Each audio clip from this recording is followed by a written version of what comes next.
ধুর, খালি খালি এই বঁটিটা নিয়ে বসে আছি। আমার কাছে তো কোনো বড় মাছই নেই, আর এই ছোট মাছ তো আর কেটে দেওয়া যায় না। সবাই কত বড় বড় মাছ ধরে আনে বাজারে, কত পয়সা পায়, আর আমার ফুটো কপাল, একটা বড় মাছও আমার কপালে বাঁধে না, শুধু এই ছোট পুঁটিগুলো ছাড়া। কিরে তপন, আজও সেই চুনো মাছ নিয়ে বসে আছিস দেখছি তুই। কি আর করবো দাদা, আমার কপালে যে বড় মাছ লেখা নেই, জাল ফেললেই এই ছোট মাছ ওঠে শুধু। সে তো খুবই ভালো কথা, দে তোর সব মাছগুলো আমাকে দিয়ে দে। সে কি সত্যি সব মাছগুলোই তুমি নিয়ে যাবে? হ্যাঁ রে, তোর সাথে কি আমি মশকরা করি কখনো? হ্যাঁ না, মানে এত ছোট মাছ একসাথে নিয়ে গেলে বৌদি কিছু বলবে না তোমাকে? আরে সেই তো আমাকে নিতে বলেছে, তাহলে সে কি বলবে আবার? হ্যাঁ না, তাহলে ঠিক আছে, দাও তোমার ব্যাগটা আমাকে দাও, আমি সব তুলে দিচ্ছি। এই নাও দাদা, সব দিয়ে দিলাম তোমাকে। হ্যাঁ, তোর বৌদি শুটকি মাছ খুব পছন্দ করে তো, তাই এগুলো দিয়ে শুটকি করবে, বুঝলি? হ্যাঁ দে, এই নে তোর পয়সা নে। ও আচ্ছা, এবার বুঝলাম। এবার তাহলে যাই রে তপন, ও বেলায় চায়ের দোকানে দেখা হচ্ছে রে, কেমন?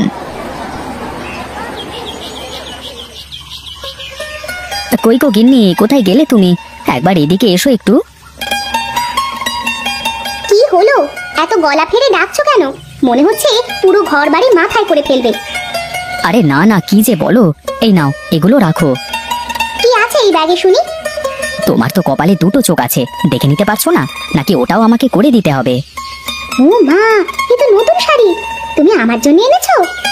না, আমার আর একটা বউ আছে, তার জন্য নিয়ে এসেছি। দাও আমাকে, দাও ওটা। চা দুষ্টু, আমি আরো তোমাকে উল্টো পাল্টা কি না কি বলেই যাচ্ছি। চলো ঘরে চলো, এভাবে দাঁড়িয়ে আছো কেন? তোমার গায়ে তো রোদ লাগছে। আহা, কি ভালোবাসা, দরদ একদম উতলে পড়ছে।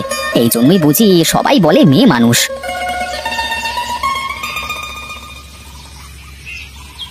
আজ বুঝি অনেক বড় মাছ পেয়েছিলে তুমি? না গো বউ, আজও সেই চুনোপুঁটি জালে উঠেছিল। তাহলে যে নতুন শাড়ি নিয়ে আসলে, টাকা পেলে কোথায় তুমি?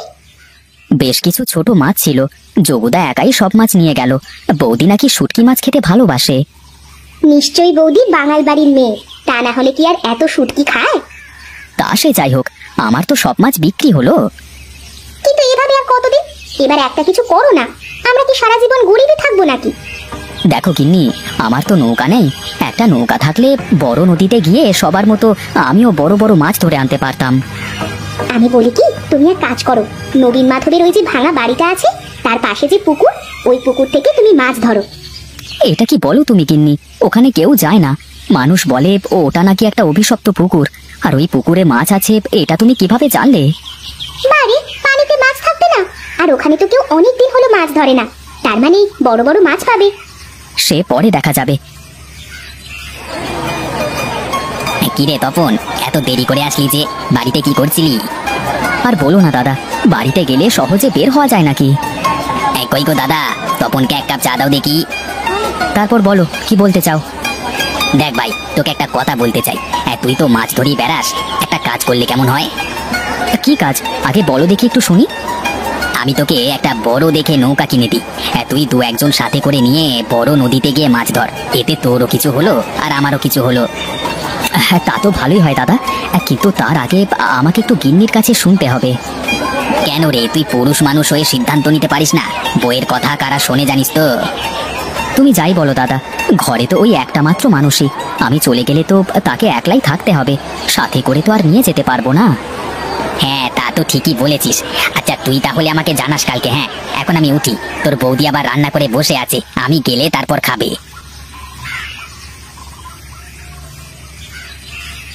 কি গো, তুমি এমন চুপচাপ সোজে, তোমার কি শরীর খারাপ? না গো গিন্নি, তোমাকে একটা কথা বলবো।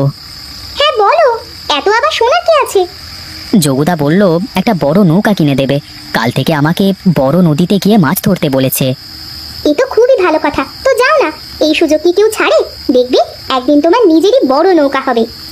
হ্যাঁ তাই যেন হয়, একদিন মস্ত বড় সওদাগর হব, তারপর জাহাজ নিয়ে সমুদ্রে গিয়ে মাছ ধরবো, আর তুমি জাহাজে বসে দেখবে কেমন। নাও, এবার অনেক রাত হয়েছে, ঘুমিয়ে পড়ো এখন। তাড়াতাড়ি চল রে তপন, ওদিকে সবাই তোর জন্য অপেক্ষা করছে। একটু দাঁড়াও দাদা, গিন্নির সাথে দুটো কথা বলে নি।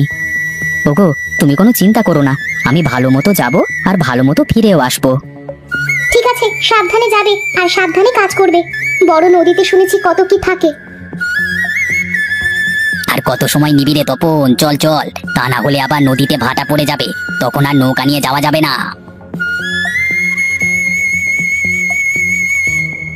দেখ কত বড় নৌকা, ভালো করে মাছ ধরবি কিন্তু তপন, আমি তোকে বিশ্বাস করে দিলাম সবকিছু।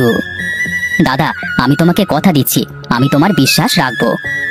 যাক, তাহলে তো আমি নিশ্চিন্ত, এবার থেকে আর আমাকে বাজার থেকে মাছ কিনে খাওয়া লাগবে না। মাছ কিনে কি খাবে দাদা? আমরাই তো বড় বড় মাছ বাজারে বিক্রি করব। নে নে, যা, এবার সময় হয়েছে তোদের যাওয়ার, যা যা যা।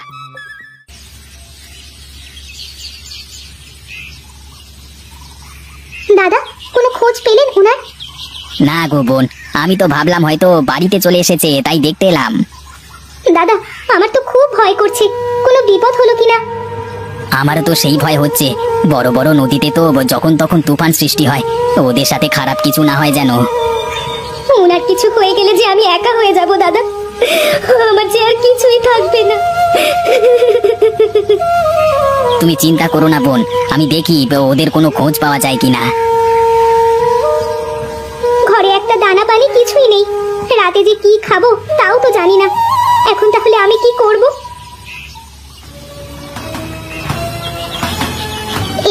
এই তো সেই ভাঙা বাড়ি, দেখতে একদম ভুতুড়ে লাগছে। লোকজন সেজন্যই বুঝি এখানে আসে না। যাই দেখি, পুকুরের দিকে যাই।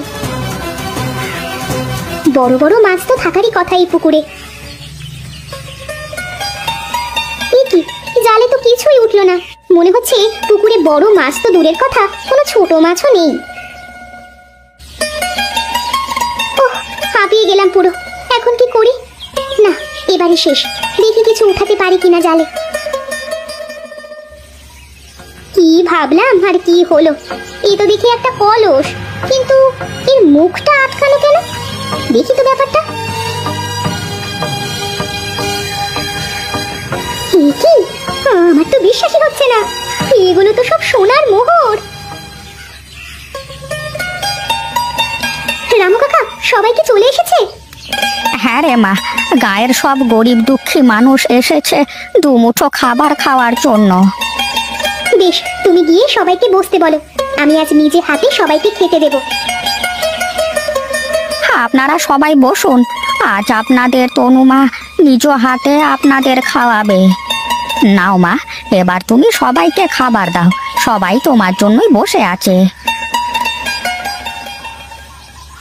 তুমি তুমি এতদিন পরে কোথায় ছিলে? তুমি, তোমার এই অবস্থা হলো কি করে? এ যে আমার ভাগ্য গিন্নি, এ যে আমার ভাগ্য। সেদিন নদীতে যাওয়ার পর এক ঝোড়ো হাওয়ায় আমাদের নৌকা লন্ডভন্ড হয়ে যায়, কোনো মতে একটা দ্বীপে গিয়ে বেঁচে যাই আমি। ভাগ্যের কি নির্মম পরিহাস, আজ তুমি তোমার নিজের বাড়িতে ভিখারির মতো বসে খাবার খাচ্ছ। চলো ভিতরে চলো। না না, এসব কিছু আমার না, আগে বলো তুমি এত কিছু কি করে পেলে? সৃষ্টিকর্তা যা করেন ভালোর জন্যই করেন, সে যে কখন কার সাথে কোন খেলা খেলেন কে জানে। আজকে যে ধনী, কালকে সে পথের ফকির। চলো তুমি ভিতরে চলো, দেখবে আমি তোমার জন্য কত সুন্দর করে ঘর সাজিয়ে রেখেছি। হ্যাঁ হ্যাঁ, চলো বাড়িতে চলো।